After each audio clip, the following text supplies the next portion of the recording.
ಇತ್ತೀಚೆಗೆ ರಾಜ್ಯ ಸಚಿವ ಸಂಪುಟದ ಮುಂದೆ ಮಂಡಿಸಲಾದ ಜಾತಿ ಗಣತಿ ಎಂದು ಜನಪ್ರಿಯವಾಗಿರುವ ಸಾಮಾಜಿಕ ಆರ್ಥಿಕ ಮತ್ತು ಶಿಕ್ಷಣ ಸಮೀಕ್ಷೆ ವರದಿಗೆ ಸಂಬಂಧಿಸಿದಂತೆ ಸರ್ಕಾರ ಯಾವುದೇ ಆತುರದ ನಿರ್ಧಾರ ತೆಗೆದುಕೊಳ್ಳುವುದಿಲ್ಲ ಎಂದು ಉಪಮುಖ್ಯಮಂತ್ರಿ ಡಿಕೆ ಶಿವಕುಮಾರ್ ಭಾನುವಾರ ಹೇಳಿದ್ದಾರೆ.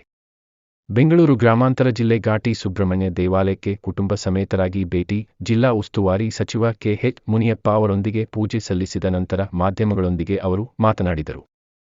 ಕ್ಯಾಬಿನೆಟ್ನಲ್ಲಿ ವರದಿಯನ್ನು ಪರಿಶೀಲಿಸಲಾಗುತ್ತದೆ ಮತ್ತು ಚರ್ಚಿಸಲಾಗುತ್ತದೆ.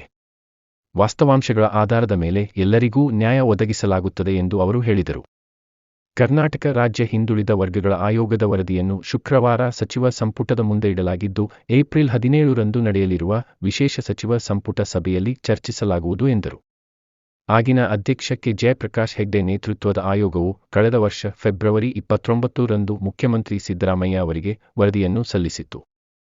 ಸಮಾಜದ ಕೆಲವು ವರ್ಗಗಳಿಂದ ಆಕ್ಷೇಪಣೆಗಳು ಮತ್ತು ಆಡಳಿತಾರೂಢ ಕಾಂಗ್ರೆಸ್ ಪಕ್ಷದೊಳಗಿನಿಂದ ಅದರ ವಿರುದ್ಧದ ಧ್ವನಿಗಳು ಕೇಳಿಬಂದಿದ್ದವು. ಮುಖ್ಯಮಂತ್ರಿಗಳು ಇದರ ಬಗ್ಗೆ ಮಾತನಾಡಿದ್ದಾರೆ. ನಿನ್ನೆ ಬೆಳಗಾವಿ ಮತ್ತು ಮಂಗಳೂರಿಗೆ ಭೇಟಿ ನೀಡಿದ್ದ ಕಾರಣ ನಾನು ಇನ್ನೂ ವರದಿಯನ್ನು ನೋಡಿಲ್ಲ. ಇದರ ಬಗ್ಗೆ ಸಚಿವ ಸಂಪುಟದಲ್ಲಿ ಚರ್ಚಿಸಬೇಕಾಗಿದೆ. ಸ್ಪಷ್ಟವಾಗಿ ವಿಧಾನಸಭೆಯಲ್ಲಿಯೂ ಇದರ ಬಗ್ಗೆ ಚರ್ಚಿಸಲಾಗುವುದು ಎಂದು ಸಿಎಂ ಹೇಳಿದ್ದಾರೆ. ಯಾರೂ ಆತುರದ ನಿರ್ಧಾರ ತೆಗೆದುಕೊಳ್ಳುವುದಿಲ್ಲ ಎಂದು ಅವರು ಹೇಳಿದರು. ಕೆಲವರು ಜಾತಿ ಜನಗಣತಿ ರಾಜಕೀಯ ಹೇಳಿಕೆಗಳನ್ನು ನೀಡುತ್ತಿರಬಹುದು. ಆದರೆ ನಾವು ಸತ್ಯಗಳನ್ನು ಅರ್ಥ ಮಾಡಿಕೊಂಡು ಎಲ್ಲರಿಗೂ ನ್ಯಾಯ ಒದಗಿಸುತ್ತೇವೆ ಎಂದು ಹೇಳಿದರು. ಮುಂದಿನ ಸಿಎಂ ಡಿಕೆ ಶಿವಕುಮಾರ್ ಎಂದು ಕಾಂಗ್ರೆಸ್ ಕಾರ್ಯಕರ್ತರು ಘೋಷಣೆ ಕೂಗಿದರು. ಜಿಲ್ಲಾ ಉಸ್ತುವಾರಿ ಸಚಿವ ಕೆ.ಎಚ್. ಮುನಿಯಪ್ಪ, ಮಾಜಿ ಶಾಸಕ ವೆಂಕಟರಮಣಯ್ಯ ಸೇರಿದಂತೆ ಕಾಂಗ್ರೆಸ್ ಮುಖಂಡರು ಹಾಜರಿದ್ದರು. M. Muninarayana, SPM news. CM ಹೇಳಿದ್ದಾರೆ, ನಾನಿನ್ನ ವರದಿ ನೋಡಿಲ್ಲ.